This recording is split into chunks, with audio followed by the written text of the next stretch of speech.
Salut les amis, ici Shadow pour une nouvelle vidéo et donc aujourd'hui on va faire une vidéo un petit peu différente puisqu'il ne s'agira pas de faire une construction mais de vous présenter une de mes créations personnelles ou mock et comme vous pouvez le voir ce sera la mech armor de War Machine et de Rocket Raccoon.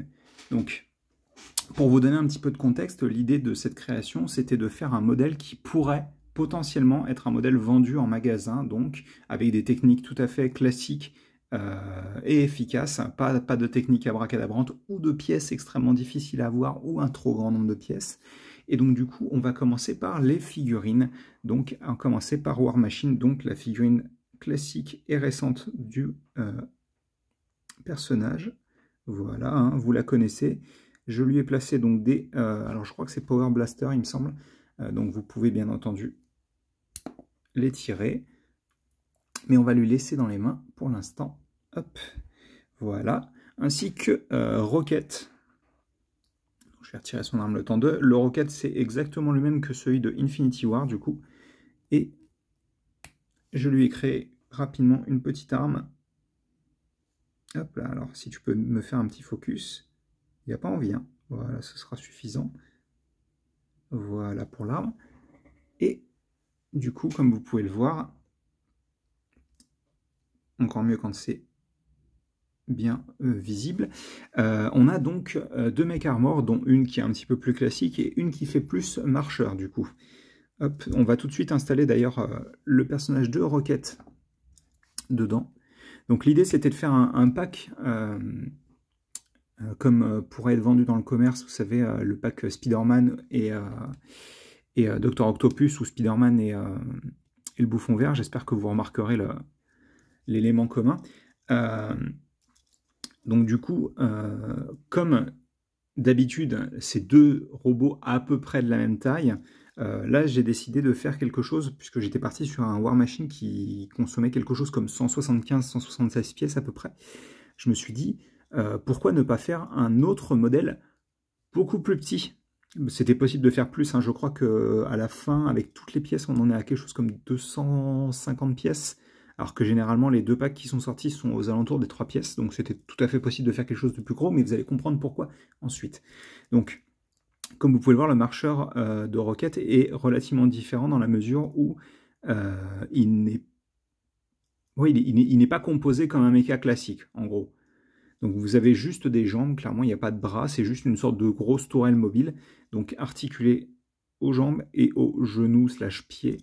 Donc vous pouvez le mettre dans quelques positions, mais de manière générale ce sera plus pour orienter le canon de haut en bas par exemple, et la hauteur du personnage.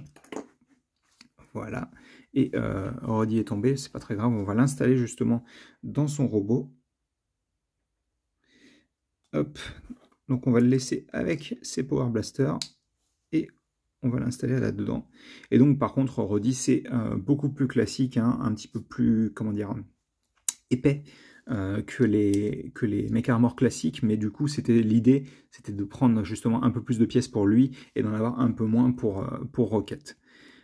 Donc les articulations de Roddy sont assez classiques comme je disais, donc vous avez une rotule aux épaules qui permettent aussi d'écarter un petit peu, alors moins puisque j'ai installé quelque chose ici pour avoir plus de masse, mais dans l'idée il peut écarter son bras comme ceci. Il peut aussi bien entendu pivoter à ce niveau-là et aller d'avant en arrière, sans compter bien entendu, je viens d'en parler. Vous avez cette partie-là qui permet d'aller d'avant en arrière et bien entendu de pivoter à 360 degrés et d'orienter comme ceci, de l'extérieur vers l'intérieur. Vous avez bien entendu les jointures des doigts.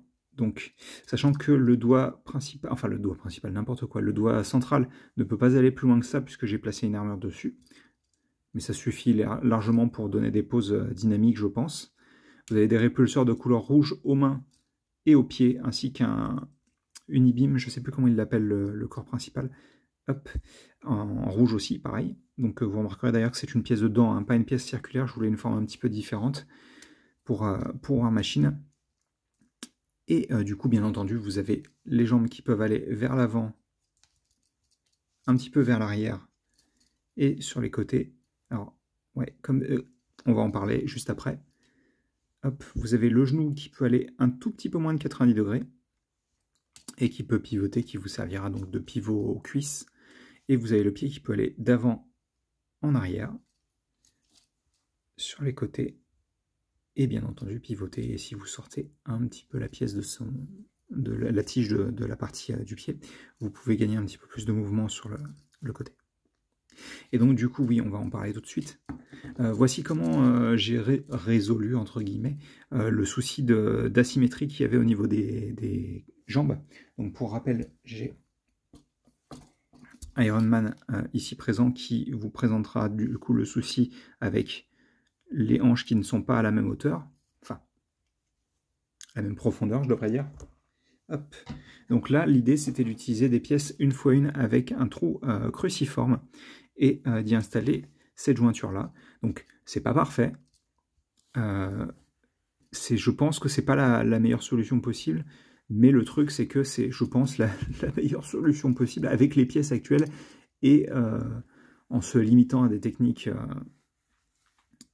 comment dire, des techniques et des pièces actuelles, parce que du coup vous avez des solutions qui vous permettent de résoudre le souci, mais c'est des pièces qui ne sont pas sorties depuis maintenant quelque chose comme 25 ans, puisqu'il existe une pièce une par une avec une rotule au bout, mais par contre celle-ci n'est plus dans le catalogue de Lego depuis très longtemps du coup. Bref, voici pour les articulations. Je peux vous montrer quand même les petites fonctionnalités du robot, hein, et de Rocket aussi, puisque vous avez au niveau des avant-bras slash mains les espèces de fusils qu'a la plupart des armures de War Machine, donc vous savez, installé à ce niveau-là, et il se met comme ça, notamment la scène dans Iron Man 2 où il tire comme ça sur les drones à la fin du film. Donc là, ça utilise les derniers lanceurs de tenons, puisqu'ils ont une bonne forme, et encore une fois, je restais sur les pièces récentes. Donc ces lanceurs existent en titanium, en doré et en gris clair. Je suis parti sur gris clair, puisque vous remarquerez que le schéma de couleur est plutôt inspiré, je dirais, de la version comics, avec clairement du gris clair visible. J'ai tenté de voir si ça pourrait bien rendre avec un petit peu d'argenté, mais alors... Donc il existe les pièces comme ceci, donc les doubles fromages ainsi que ces pièces-là en argenté, et ces pièces-là que je possède. Mais par contre, les pièces coûtent un bras en argenté, hein, donc argenté laqué, hein, je parle, donc vraiment l'argenté peint, pas l'argenté classique de Lego. Hein. Donc vous avez bien entendu un lanceur sur chacun des bras, et vous avez la possibilité aussi de tirer avec son canon sur le dos, ou épaule comme vous préférez, et bien entendu, de la même manière, tu peux rester là, d'habitude je n'installe pas avec ces Power Blasters, je lui bloque les bras comme je fais avec les autres mechas, mais je voulais vous montrer les accessoires que j'avais fait. Vous avez bien entendu sur le canon la possibilité de... oui, bon, ça devrait aller, je vais les retrouver facilement. La possibilité du coup de tirer de la même manière. Hop. Et tout se casse la margoulette, c'est pas très grave. Donc du coup, on va réinstaller ça et on va parler de la fonctionnalité principale du modèle, c'est-à-dire la possibilité de combiner le petit marcheur, qui a une pose totalement stupide là, le petit marcheur du coup à l'armure de War Machine. Et alors vous allez vous demander probablement pourquoi ce combo de deux personnages qui n'ont pas grand chose à voir généralement. Dans Endgame, on les voit en fait, on voit Rocket sur l'épaule de War Machine, et c'est ce qui m'avait inspiré à la base pour faire ça. Vous allez comprendre vite pourquoi, puisque vous allez pouvoir prendre... je vais commencer par Rocket du coup. Donc vous allez pouvoir le laisser comme ça, il n'y a rien à détacher ou quoi que ce soit. Vous allez prendre la partie inférieure. Alors, je ne suis pas censé faire ça, hein, mais quand vous appuyez là-dessus, ça peut se détacher. Vous allez prendre la partie inférieure et la clipper comme ceci. Vous allez pouvoir prendre les jambes du marcheur et les placer le long du corps. Comme vous pouvez le voir, il y a la place pour laisser passer l'arme. Et vous allez faire la même chose de l'autre côté, tout en faisant en sorte de laisser l'espace pour la petite pièce que vous avez ici, qui est une barre circulaire de 3. Vous allez pouvoir venir ensuite dans le dos de War Machine, pivoter cette partie-là, pivoter à 180 degrés ici, et comme ceci, excusez-moi, c'est un petit peu hors focus. Voilà, revenir ici, et avec l'attache que vous avez ici, ainsi que la barre de 3 que vous avez là, vous allez pouvoir installer, hop, comme ceci, Donc Rocket en tant que super canon, on va dire, sur l'armure de Roddy. Hop, on va se replacer correctement, quand même que vous puissiez voir tout. Et voilà, l'idée c'est que vous pouvez fusionner les deux. Et je me disais que c'était... Alors, il tient, il n'y a pas de souci, hein, c'est juste qu'il faut qu'il soit droit.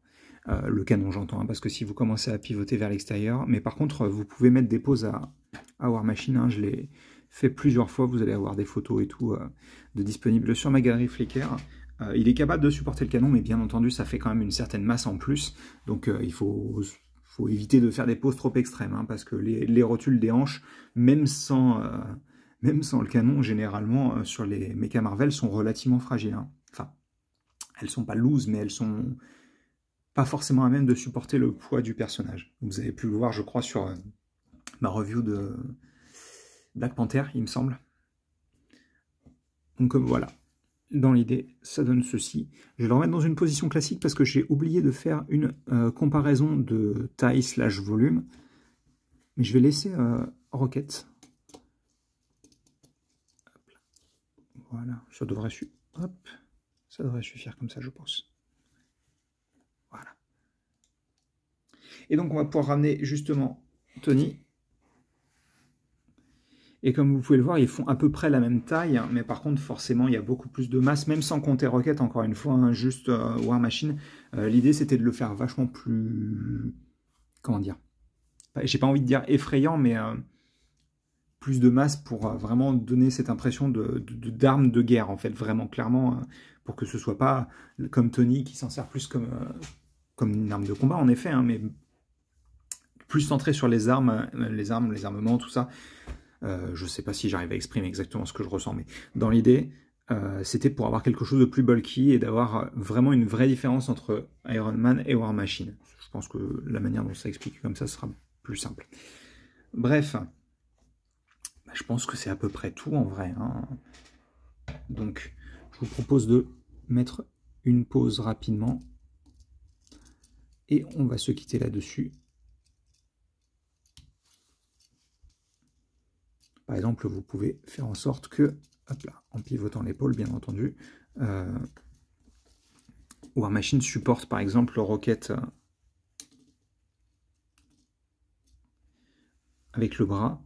Alors bien entendu, le support est complètement visuel seulement. Hein, il supporte pas vraiment. Alors attendez, je veux avoir l'angle parfait.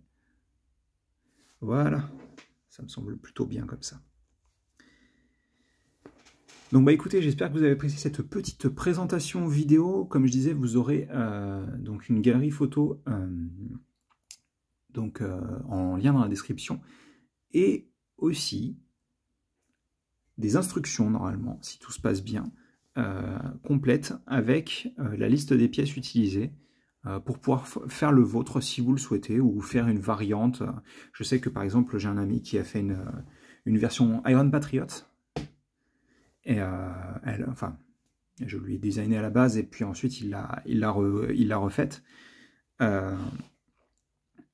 Donc voilà, vous avez la possibilité de le tester logiquement avec les instructions quand elles seront prêtes.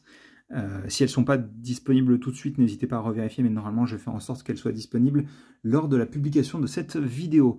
Voilà, j'espère que vous avez apprécié la vidéo et nous on se retrouve, je l'espère, très bientôt pour d'autres vidéos. Allez, à plus.